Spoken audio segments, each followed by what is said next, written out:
그럼 반환하는 비율을 어떻게 할 거냐? 그건 아까 말씀드린 생전증여하고 유증으로 받은 것을 합한 금액의 비율 그대로 해서 나눠준다. 그러니까 조금 복잡하더라도 유언으로 받은 재산의 가액이 많으면 그 안에서 해결한다.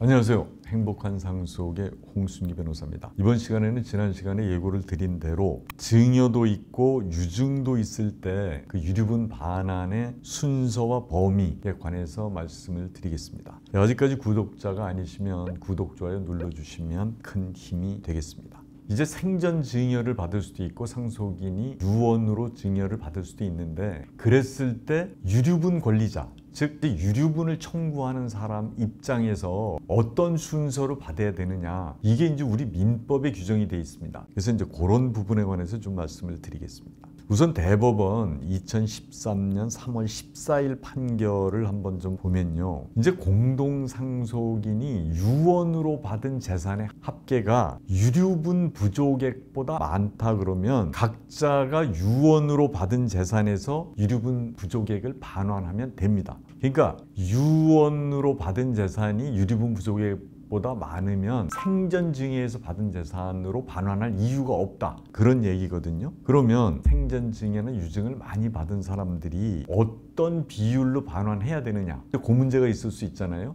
이게 많이 받은 사람이 있고 적게 받은 사람이 있는데, 이제 그러니까 이거를 그 비율을 정할 때 생전증여하고 유증을 합한 금액의 가액이 자기 유류분을 초과하는 액수의 비율에 따라서 정한다. 그러니까 이거는 쉽게 얘기하면 생전증여와 유증을 합한 금액의 비율 그대로 한다고 이해를 하시면 쉽습니다. 그러면 이런 경우가 있잖아요. 어느 공동상속인이 유언으로 받은 재산이 다른 상속인들은 유언으로 받은 게 많은데 유언으로 받은 게 적을 수도 있잖아요. 그럼 이제 유언으로 받은 것 중에 다 반환을 해야 되는데 한 사람께 모자라. 그러면 그 사람의 생전증여로 가는 게 아니고, 그러니까 유증으로 많이 받은 사람들의 재산에서 그리 보내준다 이겁니다. 이게 유언으로 받은 재산의 차이가 날 때는 이게 돌려주는 게 조금 억울할 수도 있는, 그렇게 되지만 법이 그렇게 돼 있기 때문에 결국 그러면 이렇게 되잖아요. A, B, C가 있는데 그 A, B는 이제 유언으로 받은 재산이 많고 C는 유언으로 받은 재산이 조금밖에 없어. 그럼 이제 C 입장에서는 자기 걸 다 이제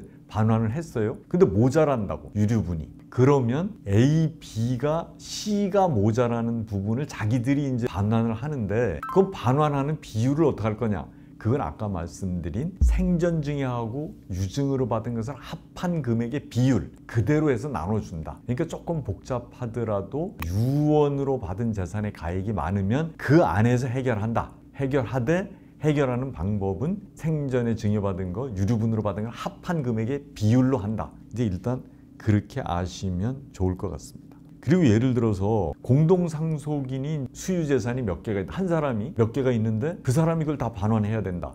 그랬을 때 비율 어떻게 하느냐? 그것도 부동산 가액의 비율로 한다. 이렇게 보시면 될 것 같습니다. 그래서 일단은 하여간에 유류분에 관해서는 유증이 있으면 유증에서 먼저 다 반환한다. 생전증여는 건드리지 않는다.